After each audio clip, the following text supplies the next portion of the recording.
नाशिक विधान परिषद निवडणूक आणि खास करून नाशिकच्या राजकारणामध्ये आज मोठा ट्विस्ट आला। भाजपचे बंडखोर गणेश गीते यांनी माघार घेणार असल्याचं जाहीर केलं। मुख्यमंत्री फडणवीस आणि मंत्री गिरीश महाजन यांच्या शिष्टाईनं हे सगळं घडलं। पण तरी सुद्धा एकनाथ शिंदेंच्या नरेंद्र दराडेंचा करेक्ट कार्यक्रम हा झालाच आणि त्यामुळे नाशकातलं राजकारण चांगलंच ढवळून निघालंय आणि यासोबतच महायुतीतील अंतर्गत राजकारण सुद्धा चांगलंच पेटलंय। एकंदरीतच नाशिकच्या राजकारणामध्ये आज काय घडलं पाहूयात सविस्तर प्रकरण व्हिडिओच्या माध्यमातून। नमस्कार, मी अक्षता आणि तुम्ही पाहताय सकाळ। नाशिक विधान परिषदेसाठी शिंदेंच्या शिवसेनेचे नरेंद्र दराडे यांना उमेदवारी देण्यात आली। आता महायुती एकत्र लढत असल्यानं महायुतीच्या जागा वाटपात ही जागा शिंदेंच्या शिवसेनेच्या वाट्याला आली। त्यामुळे माजी आमदार नरेंद्र दराडे यांना महायुतीचे अधिकृत उमेदवार म्हणून आपला अर्ज दाखल केला। पण दराडेंच्या या उमेदवारीनं महायुतीमधील घटक पक्षांतर्गत तीव्र नाराजी समोर आली आणि बंडखोरी सुद्धा। कारण नाशिकच्या जागेवरती भाजप आणि शिवसेनेमध्ये जोरदार रस्सीखेच आधीपासूनच सुरू होती।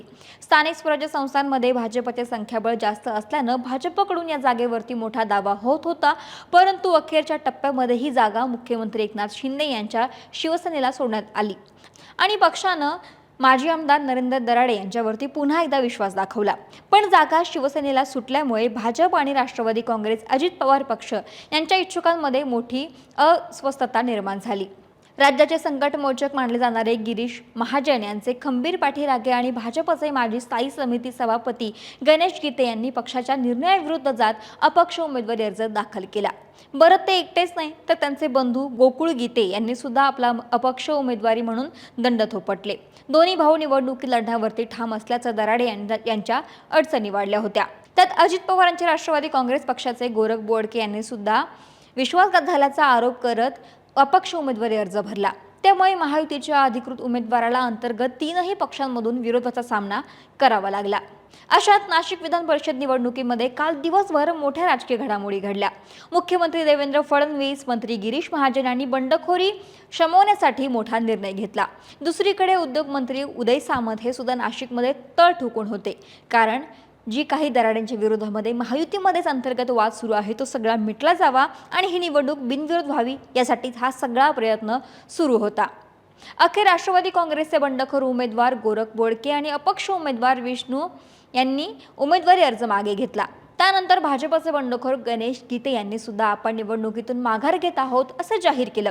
मुख्यमंत्री देवेंद्र फडणवीस आणि गिरीश महाजन यांच्या आदेशाने आपण हा निर्णय घेतला आहे। गणेश गीते यांनी म्हटलं की 1 वर्षांपासून आपण या निवडणुकीची तयारी करत होतो। पक्षाच्या नेत्यांनी त्यासाठी शब्द दिला होता, मात्र नेत्यांनी सांगितल्याप्रमाणेच आपण माघार घेत आहोत। शिवाय निवडणुकीपेक्षा पक्षाच्या नेत्यांचा आदेश सर्वोच्च असतो असं ते माघार घेताना स्पष्टपणे म्हणाले। आता महायुतीच्या दृष्टीने गणेश गीते यांची माघार एक महत्त्वाचा राजकीय निर्णय मानला जातो, पण तरी सुद्धा महायुतीचे उमेदवार नरेंद्र दराडे यांच्या अडचणी कमी झालेल्या नाहीत, उलट त्यांचा करेक्ट कार्यक्रम झाला अशी चर्चा आता राजकारणामध्ये सुरू आहे। कारण गणेश गीते यांनी जरी माघार घेतली असली, मात्र त्यांचा भाऊ म्हणजेच गोकुळ गीते हे अपक्ष उमेदवार आहेत आणि त्यांनी या निवडणुकीतून माघार घेतलेली नाही, ते निवडणूक लढवण्यावरती ठाम आहेत। त्यामुळे भाजपनं नरेंद्र दराडे यांचा एक प्रश्न सोडवला आणि दुसरा कायम ठेवला अशी चर्चा आता सुरू झाली आहे। गणेश गीते यांनी माघार घेतल्यानंतर भाजपकडून आणि शिंदेंच्या शिवसेनेकडून सुद्धा गोकुळ गीते यांची सुद्धा मनधरणी कालपासूनच सुरू होती। पण गोकुळ गीते हे आपला फोन स्विच ऑफ करून किंवा संपर्क क्षेत्राबाहेर जाऊन ते नॉट रिचेबल होते। अनेकांनी गीतेंशी संपर्क साधण्याचा प्रयत्न केला, मात्र त्यांच्याशी संपर्क होऊ शकला नाही। गणेश गीते यांनी जरी माघार घेतली असली तरी गोकुळ गीते उमेदवारीवरती ठाम असल्याचं समोर येत होतं। उमेदवारी अर्ज मागे घेण्यासाठी अवघे काही तास शिल्लक राहिलेले असताना नाशिकच्या विधान परिषद निवडणुकीचा सस्पेन्स कायम राहिला। या संदर्भात गणेश गीते आणि शिंदे यांच्या शिवसेनेच्या नेत्यांची नाशिकमध्ये बैठक झाली। गणेश गीते यांच्यासोबतच शिंदेंच्या शिवसेनेचे उमेदवार नरेंद्र दराडे, बंधू किशोर दराडे, दादा भुसे, सुहास कांदे बैठकीला होते। नाशिकच्या हॉटेल 4 पॉइंटमध्ये ही राजकीय खलबतं सुरू होती। अशात आजही सकाळपासूनच नाशिकमध्ये राजकीय हालचाली सुरू होत्या। सकाळीच फोन बंद करून बसलेले गोकुळ गीते यांना शोधण्याचा, त्यांच्याशी संपर्क साधण्याचा प्रयत्न सगळेच नेते करत होते। तो काही काळाने त्यांचा फोन सुरू झाला सुद्धा। यावेळी भाजप नेत्यांसोबतच गोकुळ गीते यांचे बंधू गणेश गीते यांनी सुद्धा गोकुळ गीतेंना उमेदवारी अर्ज माघार घेण्याची विनंती केली। आपल्यासाठी पक्ष महत्त्वाचा आहे, त्यामुळे आपण पुढच्या काहीतरी गोष्टींचा विचार करू, असं गणेश गीतेंनी सांगितल्याचं माध्यमांशी बोलताना सांगितलं. एवढंच नाही, गिरीश महाजन यांनी सुद्धा विनंती केली. गोकुळ गीतेंना फोनवरून अर्ज मागे घेण्यासाठी विनंती केली गेली, पण गोकुळ गीते हे फोनवरती मात्र संतापले. माझा बाप काढला जातो असं म्हणत ते फोनवरती रागावले. एका नगरसेवकाकडे दराडेंच्या मुलानं म्हणजेच कुणाल दराडेनं धमकी दिल्याचं, शिवीगाळ केल्याचं आणि आईबापावरून शिवीगाळ केल्याचा आरोप गोकुळ गीते यांनी केला. एवढंच नाही, गोकुळ गीते यांनी आपण लढवण्यावरती ठाम असल्याचंही म्हटलं होतं. उमेदवारी अर्ज मागे घेण्याच्या अवघ्या 10 मिनिटं शिल्लक असताना हा सगळा राजकीय गोंधळ सुरू होता. यानंतर भाजप प्रदेशाध्यक्ष रवींद्र चव्हाणांनी सुद्धा फोन केला.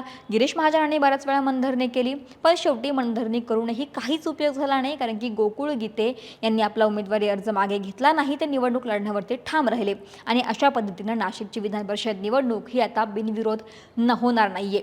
नाशिकसोबतच जळगावमध्ये सुद्धा वातावरण तापलं. जळगावमध्येही शिंदेच्या शिवसेनेच्या रेश्मा काळे यांनी माघार घेतली नाही, त्या सुद्धा नॉट रिचेबल होत्या. त्यामुळे कुठेतरी इकडे भाजपनं माघार घेतली नाही, भाजपच्या बंडखोर उमेदवारांना माघार घेतली नाही, तिकडे शिंदेच्या शिवसेनेच्या उमेदवारांना माघार घेणार नसल्यामुळे महायुतीतील वाद आता पुन्हा एकदा समोर आलाय. आता निवडणुकीवेळी नेमकं काय घडतंय हे पाहणं महत्त्वाचं असेल. तरी नाशिकमधल्या या संपूर्ण राजकारणाविषयी तुमचं मत काय, आम्हाला कमेंट करून जरूर कळवा. महाराष्ट्रातील सर्व बातम्यांचे विश्वासार्ह व्यासपीठ, सकाळच्या सर्व सोशल मीडिया प्लॅटफॉर्मला लाईक, फॉलो आणि सबस्क्राईब करा.